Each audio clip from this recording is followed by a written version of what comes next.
So I would like to introduce to you Julia Young's program manager.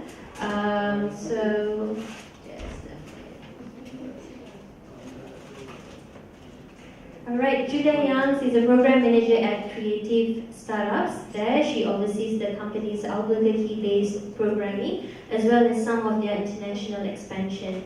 Julia combines her passion for community engagement and urban development to help grow more creative cities and creative industries. Furthermore, she also speaks Spanish fluently and Portuguese conversationally. She was born and raised in Albuquerque and holds a bachelor's degree in English literature from the University of New Mexico. She also holds a master in Latin America Studies and masters in community plus regional planning from University of New Mexico. Outside of academia, Julia has worked in Albuquerque for many years as a stage manager and community arts organizer for organizations such as Emerge Albuquerque, the Downtown Arts and Cultural District, and Umbrella Albuquerque. So, Julia, I will pass this mic to you, and you may start the session. Okay. Should I use a microphone? Do you think it's okay? Do you want me to use a microphone? Microphone? Okay, sounds good. Great. Hi, I'm Julia, and that's a lot more wonderful sounding things about me that I probably could come up with myself. So thank you all for coming today, and thank you Magic for having me. I'm really excited to be back here in Malaysia. And today, sorry for the duplicate information there, but I want to keep things interactive. I want to keep an eye on time and keep things sort of informal. So if you have questions or concerns or if I'm talking too quickly, let me know. So right now, for the first half hour bit, I want to talk a little bit about ideas around innovation and sort of theory. And then this is incorrect, forgive me. Send me an email and yell at me later for it. But I will have some group work, so if you prefer not to talk to anyone, maybe this isn't the session for you, but I want to get people talking. And then we'll do some wrap up at the end. So, as you heard, I am the program manager for a company called Creative Startups. And you probably also heard in my bio, or actually what you didn't hear in my bio, is anything like I've started 10 companies, or I teach entrepreneurship, because I haven't. I don't have a traditional business background in any capacity, and working with startups has probably deterred me from wanting to start one, because it's really hard. But we like to say at Creative Startups that we are by creatives for creatives. So the majority of our team, we are an international accelerator for creative companies. Sorry about that. The majority of our team doesn't have traditional sort of business entrepreneurship backgrounds. Some do, some don't. And we're predominantly based in New Mexico, which is a place that has a really rich cultural and creative tradition. And if you don't know where New Mexico is, that's okay. Most Americans don't either. They really don't. It is in the U.S. It's on top of Mexico, in between Arizona and Texas, which nobody knows. So it's okay if you don't know. And yeah, so we are an international accelerator for creative companies. And I'm really, really glad that today you started with Tom's discussion on creativity and creative thinking and creative companies, because I think that there tends to be a divide between, like he talked about in the keynote, if you just heard, between who thinks of themselves as creatives and who thinks of themselves as entrepreneurs. So, for the sake of just experimentation, I'd like to get a show of hands. So if you consider yourself an entrepreneur, raise your hand. And if you consider yourself a creative, raise your hand. And if you consider yourself both, raise your hand. Okay, so an interesting divide between the two sort of labels and schools of thoughts and ideas. And at Creative Startups in our accelerator, that's sort of what we're trying to break down, is the idea that certain people can be creative and certain people are entrepreneurs, and that those two have to be separate, or that you're not able to be both.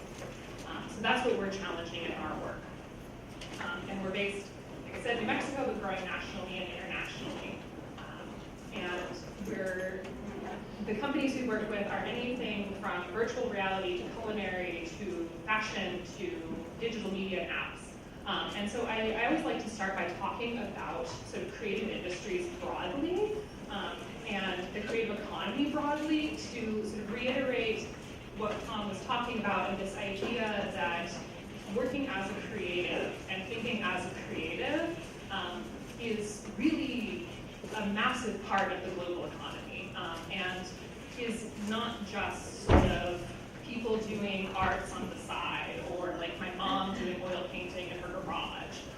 It's really a huge part of the global economy and it's part of our tech economy, it's part of our finance economy. They're all sort of interrelated.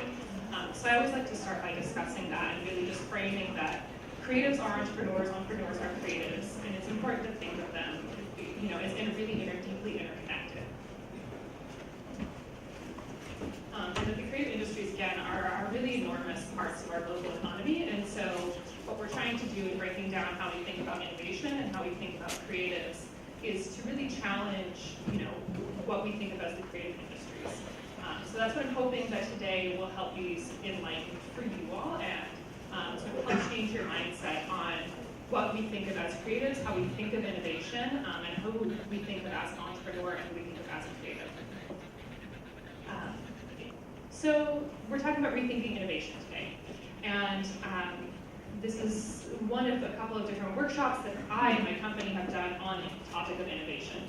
And in that line of thinking that somehow creatives are different from entrepreneurs, there is often this idea that creative individuals have some sort of insight into innovation that other people don't have, or that the way creatives think and think about their process, while it is unique, is somehow very, very different from entrepreneurs, and that it can't be tapped into, and it can't be broken down, and that somehow, if you get into the creative process, it's going to be something very, very radically different than traditional entrepreneurship. And in many ways it is. But as you saw this morning, in many ways, creative thinking is really not so different than probably a lot of you already do think and how you do approach your daily lives and practices.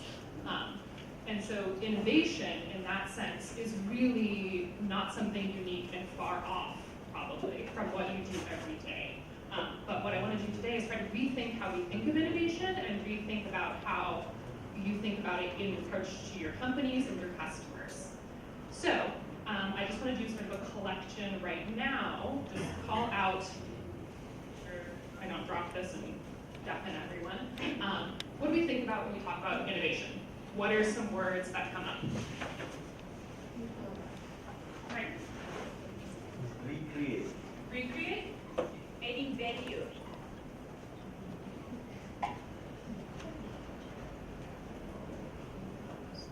Recreate. Adding value? Novel.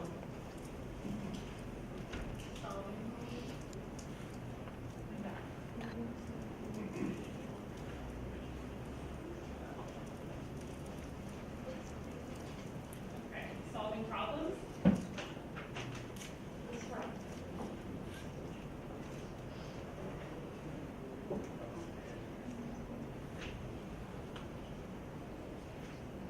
Anything else?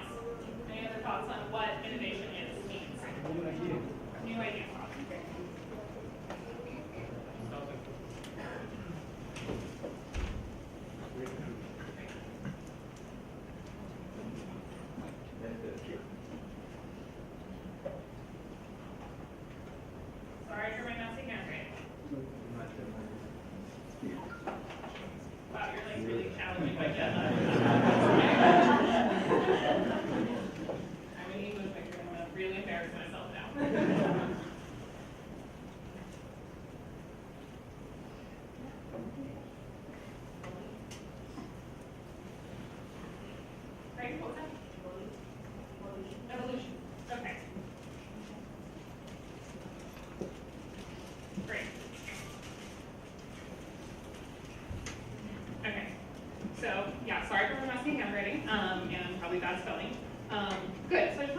a general sense of sort of what people think of when we think of the idea of innovation. And I was reading an article recently from the Stanford News that was titled, Big Ideas Are Big Ideas Getting Harder to Find? And as it says here, big ideas are getting harder and harder to find, and innovations have become increasingly massive and costly endeavors. It also stated that the thought of somebody inventing something as revolutionary as the locomotion on their own now is almost inconceivable. So I thought the article was interesting, but also kind of depressing, because it really was questioning and sort of focusing on this idea of innovation constantly and only as a large-scale change in product that has to affect change for everyone universally.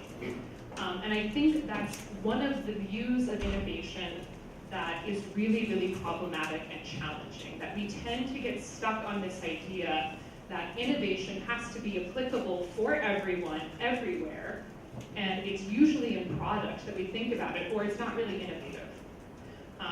I don't know if that resonates with people and their experiences or not, but that tends to be one of the things that we think of with this, and we encounter with the startups that we see in our work, that they don't think that they're constantly searching for something new in their product that is going to be a game changer for everyone. And in some senses, that is sort of true, that ideas as big as locomotion today are probably much harder to find. Or something like Facebook that is changing everyone and how they live are a little bit more difficult to find. But I think when we limit ourselves to just thinking about innovation as it has to be game-changing for everyone, everywhere, or it's not innovative, then we're really stuck. I mean, how can you approach your creative process if that is the goal that you have in mind all the time? So I really want to challenge that idea that innovation is not just product, and innovation can happen on scale, and it can happen in different ways in your enterprise. Because as many of you noted here, the idea of innovation is really, it's something new. It doesn't have to be groundbreaking, as it said. Technically, innovation is defined merely as introducing something new. There are no qualifiers of how groundbreaking or world-shattering that something needs to be. The fact is, innovation means different things to different people. So I think that last part is really the most important thing that I can encourage you all to take away today. That innovation is something different for everyone. And when you think about innovation in that way, which is the way we approach our startups, and which is how I encourage startups to think, then it opens infinitely more possibilities. Because you're not confined to thinking about innovation as having to create change in all levels of your company for everyone that you encounter. So, in that sense, there are different ways to innovate. And innovation, again, I would really encourage you not to think about innovation just in product, because if you're just thinking about innovation in what you design and what you produce, that's really, really limiting. So I know a lot of people in here said that they thought of themselves as entrepreneurs. I don't know how many people have startups, have companies that they're working on, ideas that they're working on, but I encourage you to open your thinking more broadly, to think about innovation in a variety of different channels in your company. Because when you do that, then you have far more opportunities for growth. Okay, we're on time. I would like to take 3 minutes now to turn to the person next to you and introduce yourself and think about, share if you have an idea what you're working on and the ways in which you think you're innovative in your company. Okay, go for it. Okay. Oop. Hello. Hi. Okay, stop now. Stop. Okay. Come back. There. Hello. Hi. Wrap up your conversations, please. What? Can we wrap up? Shh.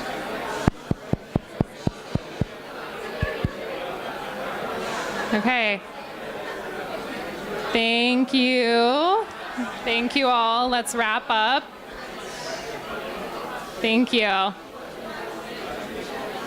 Okay. So moving forward, thank you. Okay. Sorry. That's really funny. When I was doing the speaker planning with Magic, they were like, people don't really like to talk. I don't think they want to do anything interactive. So hopefully in talking with each other, you thought of some new ways or considered some new ways that your startup, your idea, your plans, the companies you're working with right now are innovative in different capacities. And oops, I don't break everything. And thinking about the ways in which your innovation is not limited to just one thing. So, while we've thought about the different ways that you can be innovative, how do you know, right? And I would say there are two key ways that I would consider in sort of our curriculum how you know you're innovative. Number one, differentiating between ideas and opportunities. So this, I'm sort of structuring things a little bit backwards because you may have already talked about just now what you're working on, your idea, your startup, and the ways in which it's innovative. Okay, but have you differentiated between an idea and an opportunity? So the way we think about it is that ideas are often based on your own desires, your needs, and identity. Whereas opportunities are market demand. You can execute the necessary actions to create the opportunity and to capitalize on the opportunity, and that people are willing to pay for that. So as Tom mentioned in his keynote, and as we've experienced in our accelerator with lots of startups, there are tons of people who have ideas, but have you done the research? Have you done the market sort of development and talking to customers to differentiate, is this an opportunity or is this an idea? So I would challenge you in terms of the idea or the startup or the concept that you just talked about with the people sitting next to you to go back for a moment in your head or on your notes and rethink, is this just an idea or is this actually an opportunity? And if this is an opportunity, what do I need to, or if I think this is an opportunity, especially an innovative one, what do I need to do to validate that? Who do I need to talk to? Are people willing to pay for this service? So those are this is one of the first ways I would say to think about innovation differently. Is it something that is actually an opportunity that people are willing to pay for? And is there market demand for it? And again, this doesn't have to be sort of earth-shattering market demand, right? Because that's really an overwhelming way to approach your company. But if you think about innovation as within your sector, as within your business model or your delivery or your product, is this an opportunity? Where is the opportunity? So keep that in mind as we go forward because we're going to work on it here in a little bit. Second way to think about to know you're innovative. Listen to your customers and find their delight. So it's, as Tom mentioned in the keynote and as we've experienced, it's astounding to me every year in our accelerator how many companies we work with who just flat out refuse to talk to customers or even listen to their customers, who have an idea and have not talked to anyone but are absolutely certain that people will pay for this and that it will absolutely change the market that they're working in. Without a doubt, without ever leaving their house, they are absolutely certain that they know exactly what their customers want and what they need. And I would say as a consumer of anything, that's a really problematic way to approach designing products. And so the way to really know that your product or your idea or your startup is innovative is, again, distinguishing between ideas and opportunities and knowing your customer. It's absolutely essential to know your customer. And this approach that we've taken with our curriculum is slightly different than what a lot of people sort of advocate with lean startup and going to market really before you have sort of the final product. Because I think if you take a step back and really, really know your customer well, it will save you a lot of pain way down the road. And by doing that in our curriculum and our approach to understanding your customer and innovation is by understanding delight. And we use delight in sort of a very specific framework based on a book called Gear Up that I will show here in a few minutes. Well, now. The curriculum we use with creative startups is Gear Up. It's a book by Lena Bramfeld, Tom Kosnick, and Jonas Kjellberg. Lena and Tom are both educators at Stanford University. Jonas Kjellberg is one of the founders of Skype, so a guy who knows a thing or two about innovative companies. So this is the pyramid of needs, the iceberg of needs, rather, that we're going to work with today. So you might want to draw this, because I'm going to have you draw it, if you have pens and paper. I told you, it's going to be interactive. The pyramid of needs, what does this mean? This is the way of understanding innovation and understanding your customers. So there's delight here at the top, which is the surface level. Below that is efficiency and functionality. So what does that mean? So delight, as the little penguins say, is sort of the surface level, what you experience of a product. You know, if you think about the iPhone, for example, it's incredibly aesthetically pleasing. It's fun to use. It was sort of a game changer. There's a lot of delight in using the iPhone. But what's below that? So below that is efficiency and functionality. Functionality is the sort of how you do things, or the functionality, the functionality is sort of the how you do things, and efficiency is, like it sounds like, the sort of way it goes about. So is the iPhone, for example, its function is to make phone calls. I mean, really nowadays that's not really its function. It does about 800 other different things, but its main function is to make phone calls. And it does that generally efficiently. It does that well. So when you think about your startup or your idea, think about not just what is sort of the top surface level that your customers are going to be interacting with. That's the delight, but also what's below that. How are you doing things, and what are you doing? Does that make sense? Do we need to clarify anything? Okay. So for example, everyone knows Harley Davidsons? Are you familiar? Okay, got it. So Harley Davidson, obviously not the only motorcycle out there, obviously not the only American motorcycle out there, but it was for a long time. So its function, transportation. It does that pretty well. It's efficient. There's really nothing special or unique about a Harley Davidson, objectively, compared to other modes of transportations or other motorcycles. And so for many, many years, Harley Davidson was created actually early at the turn of the 20th century. It was the dominant sort of motorcycle and mode of transportation for motorcycle riders in America. So it did efficiency and functionality very, very well. And then in the sort of 50s and 60s, there was the creation of new brands. We had Honda come onto the market. We had Mitsubishi come onto the market. And American consumers had more options. And so Harley Davidson, if you look in the 60s at their marketing history, changed things completely. And so they changed the whole brand of Harley Davidson. And they refocused their efforts on the customer delight. So they knew that they could make a good motorcycle. They knew they could make an efficient one that was cost affordable, that people would buy and had been buying, but now people weren't. So they needed to change the delight. They needed to change the reason why people wanted to buy their product. And that really is what the delight is. So innovative companies do all of these three things well. They're functional, they're efficient, but they have something special that makes people want to buy them. And we all know that with the brands that we love, right? And again, that delight doesn't have to necessarily be universal. Sometimes it is. And some companies are really innovative on that massive scale. But in thinking about your own company, the delight is really just what you connect with for your customers and why they want to buy your product, why they're loyal to your brand. And that you have to talk to your customers. That's not something you can come up with on your own. And that's where the innovation comes from. So in the Harley Davidson example, they completely rebranded to focus on the sort of 1960s Americana spirit of the Wild West and getting out of the office and getting into the open roads and embracing nature and masculinity and all of those things. And it worked. And that's really sort of been their identity for years and years. And that is a very specific way of capturing and understanding their customers' delight.